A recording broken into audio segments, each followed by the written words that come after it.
Hola y bienvenidos a este análisis. Hoy nos metemos de lleno en una reflexión teológica de un autor, Joshua, que se titula El pan de este día, el tesoro de Dios. Un título muy sugerente. Mucho. Y todo, todo arranca de una frase del profeta Malaquías que es una bomba. Y serán para mí especial tesoro. Una frase potentísima. De esas que han definido la identidad de un pueblo durante siglos. Totalmente.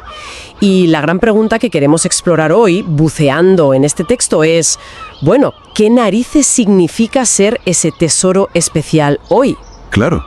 Porque el mundo nos mide por los seguidores, por lo que producimos, por lo viral. Y esto propone algo radicalmente opuesto, que nuestro valor, se nos concede, no nos lo ganamos. Es que esa es la clave. Y Josué argumenta que esa promesa, que nace con Israel, encuentra su significado pleno en Cristo y se extiende a todos los creyentes. Así que vamos a ver ese viaje, ¿no? Sí. De ser una promesa a una nación a convertirse en una identidad personal y sobre todo activa. Vale, pues vamos al lío. La primera idea fuerte del texto es que esta identidad de tesoro choca de frente, pero de frente, con nuestra cultura del mérito. Totalmente. No va de ser el más grande, ni el más fuerte, ni el que tiene más influencia. Va simplemente de pertenencia. Y para explicar esto, Joshua nos lleva a un texto clave, Deuteronomio 7. Un pasaje que es casi un manifiesto contra la meritocracia.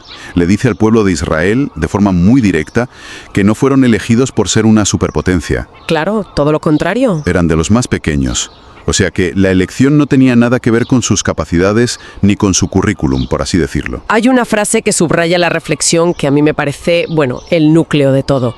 Dice, escogido no por lo que eres, sino por lo que yo he decidido hacer en ti. Es que eso le da la vuelta a todo. Por completo. No es me he esforzado y me he ganado ser especial, es he sido declarado especial y ahora empieza el trabajo. Exacto. Pero aquí viene la objeción lógica, la que ya apuntabas antes. Si mi valor no depende de mí, ¿no puede llevar eso a la pasividad? Claro, a pensar, da igual lo que haga, si ya soy un tesoro por decreto, pues me relajo. ¿Para qué esforzarse? Es la pregunta del millón. Y el texto la responde de inmediato. Argumenta que la elección no es un destino final, sino el punto de partida de una misión. ¿Ah? El mismo amor que te elige es el que te libera. Joshua traza un paralelismo muy potente. Igual que Dios sacó a Israel de la esclavitud física en Egipto con mano poderosa, sí, ahora saca a las personas de lo que el texto llama la servidumbre del pecado. La dinámica es la misma, no es un premio, es un acto de liberación que te pone en marcha. Y entendiendo que ser tesoro del Señor no es como recibir una medalla que te cuelgas y ya está. Para nada. Es más bien como si te dieran las llaves de un coche de Fórmula 1. No es para admirarlo en el garaje, es para pilotarlo. Y eso, claro, implica una comisión de vida, como dice el texto. Precisamente. Me gusta mucho esa analogía. No es un estatus, es una función. Y aquí es donde el argumento se vuelve más potente, porque tira del hilo hasta el libro del Éxodo. A la promesa original. A esa promesa a Israel de ser un reino de sacerdotes y una nación santa. Y lo que hace Joshua es mostrar cómo el apóstol Pedro, siglos después, recoge esa misma descripción del puesto, casi palabra por palabra, y la aplica a la nueva comunidad de creyentes. O sea que no la anula, la expande. La universaliza. Es un movimiento teológico muy audaz, la verdad. Vale, pero ¿qué significa en la práctica eso de ser real sacerdocio? Porque suena muy pomposo, ¿no? Suena a túnicas y a rituales, ¿verdad? Un poco, sí. Pues la reflexión lo baja a tierra de una forma muy radical. A ver, ser sacerdote significaba ser un mediador, alguien que podía acercarse a Dios en nombre del pueblo. El intermediario. Exacto. Lo que se argumenta aquí es que esa intermediación se acabó. Ya no hay una jerarquía, no hay un velo del templo que separe. Es como tener el móvil directo del jefe, sin pasar por secretarios. El texto dice que Cristo eliminó toda esa burocracia espiritual. Entendido. Eso sería la dimensión, hacia adentro, la relación con Dios. Pero la comisión era doble, ¿no? Había una parte hacia afuera. Justo. Y es la que define la misión en el mundo. El texto la define con otra palabra muy potente: embajadores. Se apoya en el apóstol Pablo para describir a los creyentes como portadores de un mensaje, la palabra de reconciliación. Un embajador no habla en su propio nombre, representa a su rey en un territorio extranjero. Y el texto subraya que este territorio extranjero no es un lugar neutral. Lo define como un mundo en guerra con Dios por el pecado. Eso lo cambia todo. No eres un embajador en un país amigo, estás en zona de conflicto. Claro. Y la analogía que usa Josué para describir esto es muy gráfica.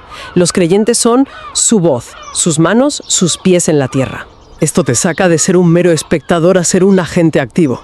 Y para reforzarlo, cita a Jesús diciendo, como el Padre me envió, así también yo os envío. Y la interpretación es brutal. Ser enviado implica transportar su presencia. Donde tú caminas, Él camina. Vale, entiendo la misión. Acceso directo y representación activa. Suena una responsabilidad enorme. Pero, ¿estamos hablando de gente perfecta? Porque si miro a mi alrededor y a mí misma, veo de todo menos perfección. Es que esa es la siguiente pregunta lógica. Si te dan el coche de Fórmula 1 y apenas tienes el carné, ¿cómo se aseguran de que no te estrelles en la primera curva? Exacto. Y aquí el texto da un giro hacia el interior. Sostiene que Dios no solo te declara santo, como un juez, sino que inicia un proceso para hacerte santo. Es la diferencia entre un título y una realidad que se construye. Como un artesano que empieza a trabajar una pieza de madera en bruto. Exactamente esa es la imagen. El texto usa metáforas muy íntimas, como que Dios nos esconde en su tabernáculo, no para apartarnos del mundo, sino para llevarnos a su taller privado y empezar la transformación. Lo cual nos lleva a una pregunta inevitable. Si somos un tesoro tan protegido y en proceso de mejora, ¿por qué el sufrimiento? ¿Por qué las dificultades? El texto de Josué lo aborda de frente. Cita un pasaje de Pedro que, lejos de prometer una vida fácil, dice que, después de que hayáis padecido un poco de tiempo, Dios mismo se encargará de 4 cosas: perfeccionar, afirmar, fortalecer y establecer. Y las desglosa, que me parece muy útil para que no se queden en palabras bonitas. Pues sí, perfeccionar, dice, es ajustar lo que falta, como un mecánico que calibra un motor. Entiendo. Afirmar es echar raíces profundas en la fe. Fortalecer es infundir su poder en nuestra debilidad. Y establecer es cimentar sobre la roca de su palabra. Y lo más importante, según Josué, es que no es una posibilidad. Es una garantía. El artesano no deja la obra a medias. El sufrimiento, por tanto, no es abandono, es parte del taller. Y este proceso de transformación no es un viaje en solitario, ¿verdad? El texto también habla del impacto en la comunidad. Es que es inseparable. La identidad de tesoro no es para crear individuos aislados y orgullosos, sino para forjar una comunidad. Cita aquel pasaje revolucionario de Colosenses, donde no hay griego ni judío, sino que Cristo es el todo y en todos. Una bomba de demolición contra todas las barreras que levantamos. Totalmente. Y subraya cuál es la verdadera señal de identidad de esa comunidad. No son los edificios ni las doctrinas perfectas. No. La gran prueba, la que según Jesús convencería al mundo, es mucho más terrenal y a la vez más difícil. En esto conocerán todos que sois mis discípulos si tuvierais amor los unos con los otros. Ese es el verdadero testimonio. Lo que nos lleva a la idea final, que creo que lo ata todo.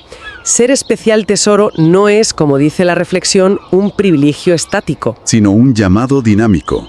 Exacto. Y aquí es donde Josué usa una de las imágenes más potentes y paradójicas de todo el Nuevo Testamento.